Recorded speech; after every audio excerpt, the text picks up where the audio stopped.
તો બ્રિજ દુર્ઘટનાના 50 કલાક થઈ ચૂક્યા છે। પાદરા બ્રિજ દુર્ઘટનાની વાત કરીએ તો અત્યાર સુધી 18 લોકોના મોત થઈ ચૂક્યા છે અને હજી પણ 50 કલાક બાદ પણ 2 લોકો લાપતા છે। તોતિંગ ક્રેન્સ અને જેસીબીથી રેસ્ક્યુ ઓપરેશન યથાવત, જ્યારે 100થી વધુ મેન પાવર રેસ્ક્યુ ઓપરેશનમાં જોડાયું છે।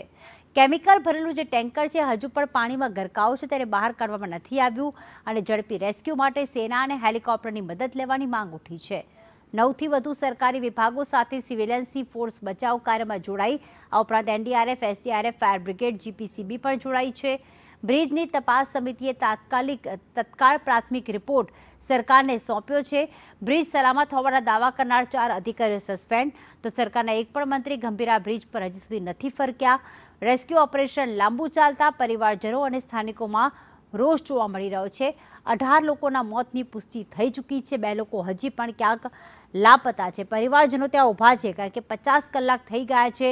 તોતિંગ ક્રેન્સ, જેસીબીની મદદથી શોધખોળ થઈ રહી છે, કાટમાળ હટાવવામાં આવી રહ્યો છે।